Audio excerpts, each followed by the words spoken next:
първо да благодаря за милите думи и за пожеланите успехи. Ние вече имаме два не толкова малки успеха. Първо, че успяхме да спечелим Техностарт и че успяхме да създадем TrifyBG. Вярвам, че и за бъдеще успехите ще ни съпътстват. И така, нека всъщност да разберем как беше възможно TrifyBG да се превърне в реалност от една идея и мечта. Преди около година и половина за първи път ми хрумна идеята да започна свой собствен бизнес. Тогава все още работих в Global, малко бекграунд, работил съм в Global и в Siemens, корпоративни продажби и реших, че искам да се занимавам с нещо свое проект, който да развия. В началото не бях сигурен какво точно исках да правя и затова направих едно проучване на българския пазар, като търсих златната среда между това, което на мен ще ми харесва да върша и някоя свободна ниша, където човек има възможност да се развива, разбира се. Впоследствие забелязах, че офлайн, т.е. в реалния свят, туризма е доста конкурентен, но онлайн това не е така. Има наистина много туристически оператори и подобни сайтове, но в сравнение с колко са развити сайтовете в чужбина и какви услуги предлагат, тук има още много място на къде да се работи. А от друга страна, аз много обичам да пътувам, завършил съм в Германия, почти всеки уикенд не съм в София, обикалям по разни планини или лятото плавам с каяци. И затова туризъм и телекомуникации и интернет ми стори доста добра комбинация. Следващата стъпка беше да потърси финансиране. Оказа се, че в България това също не е толкова трудно, тъй като мислех, че няма да намеря толкова проекти. Наистина проекти има много, но човек трябва да реши кой е точно за него. Например, има асоциация на българските бизнес ангели, което мен ме очуди, не знаеш, че тя съществува. Аз избрах проект Техностарт. Явно не съм сгрешил. Започнах да подготвям бизнес план, за да кандидатствам по него. В процеса на писането на бизнес плана всъщност осъзнах, че всъщност в началото си мислех бизнес план за моята идея, какво по-лесно, нали, сам съм си измислил, следователно ще мога да я опиша. След това, когато започнах да пиша бизнес плана, разбрах, че всъщност той е една различна гледна точка от най-различни, той е най-различен поглед върху моята идея, например от юридическа, счетоводна гледна точка, неща, за които сам не можех сам да се справя, затова се обърнах към консултанти. Те ми показаха някои плюсове и минуси на идеята, което също много ми помогна. Също в този момент на писане на бизнес плана осъзнах колко е голям проект е това и че сам трудно ще се справя с него. Затова взех решение, че ще ми трябва партньор. Обърнах се към Станислав Тошев, който е мой съученик още от ученическите години, много добър приятел. Също сега се развива в най-различни фирми, но пък за разлика от мен, той има възможност да се развива в сферата на програмирането, така че нашите минуси доста добре се допълваха. За съжаление, Станислав нямаше възможност днес да е тук, той има ангажимент в Лондон и ще е там до края на месеца. Когато човек има своя собствена идея, е много ентусиазиран и много самоуверен, много бързо върви напред, но тази самоувереност има една малко опасност да премине в себеубеденост. Тоест, вярване, че някои неща е възможно да се случат, докато това не е възможно. И точно когато писах бизнес плана с прекалено голяма самоувереност, идваше ролята на Станислав, който ме връщаше на земята и казваше, че това е възможно, това е малко вероятно да се случи, за което съм много благодарен. Ще споделя още нещо интересно с вас, а именно, ако мога да го нарека сърцето на моя бизнес план, самото планиране, т.е. попълване на таблици с това, какви са всички мои приходи и разходи, които ще очаквам през първите 2 години от развитие на фирмата.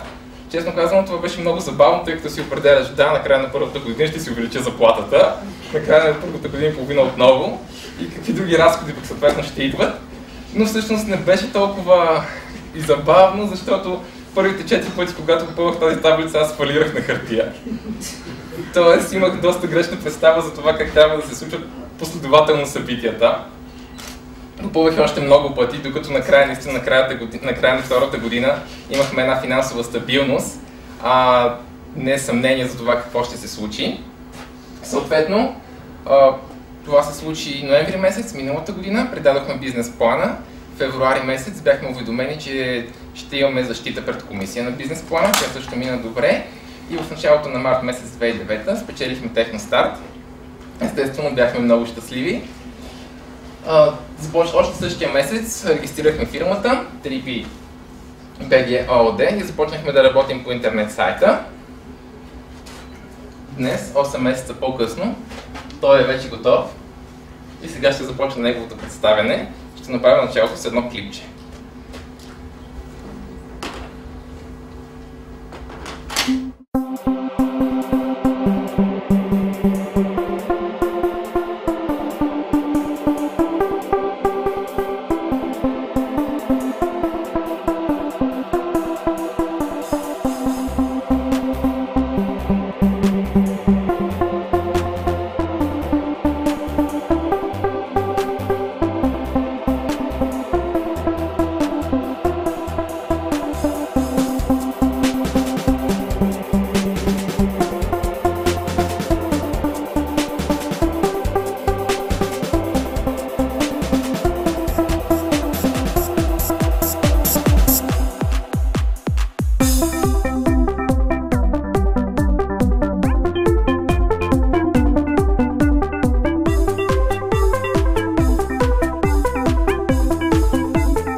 Надявам се вече да имате желание да пътувате някъде. И да започнем с представянето на сайта. Всъщност, така изглежда първата страница на сайта. Както може да видите, наш символ е една пчеличка. Не сме избрали случайно пчеличката за наш символ. Дълго търсихме символи, какво точно да изберем да е част от нашия сайт. И по някое време стигнахме до един извод, че всъщност пчелите се отличават на много големи разстояния от техните кошери, за да търсят нещо, което е много ценно за тях, меда, след което се връщат, оставят го и пак отлитат на някъде да събират още мед.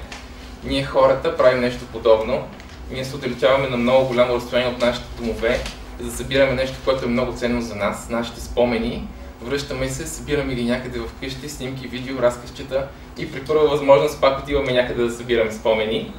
Това всъщност е идеята на Trippy.bg, да събира всички спомени на потребителите на едно място, разкази, видео, снимки, пътеписи.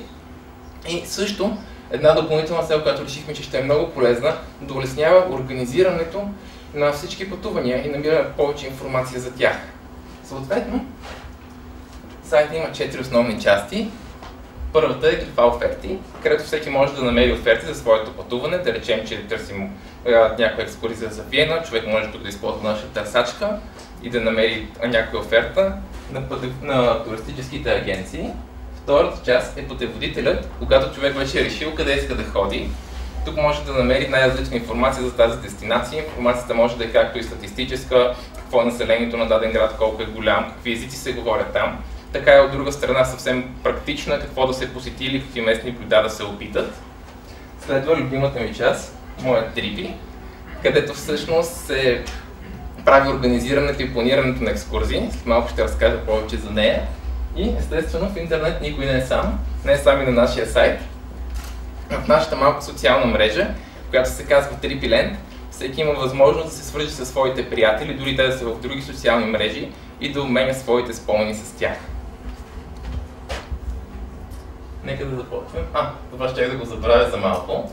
Това, което всъщност споменах, технологиите, които в чужбина са много често използвани, тук в България все още навлизат малко по-бавничко. Пример за такава технология е OpenID, нещо, което е изключително просто, но е много полезно. В днешно време вече на всеки започва да му омръзва да запомня за всеки различен сайт ново потребителско име и нова парола. Посредством тази технология човек има възможност, например на нашия сайт, който сега не сте идвали и посещавате за първи път, да се регистрирате с вашето потребителско име и парола от друг сайт, да речем вашата почта в Gmail или вашия акаунт в Facebook. По този начин няма да ви се налага да запомняте нови неща и всеки път на нов сайт да се регистрирате. Нашата част с оферти. Преди около 1 или 2 месеца започнахме да установяваме взаимоотношения с туристическите оператори и агенции в България. За наше щастие се оказа, че те доста се интересуват от нашия сайт. Сайтът съществува само от 1 седмица в интернет, т.е. е съвсем новичък, а на сайта вече има регистрирани повече от 40 туристически оператори и туристически агенции и са публикувани над 1000 оферти.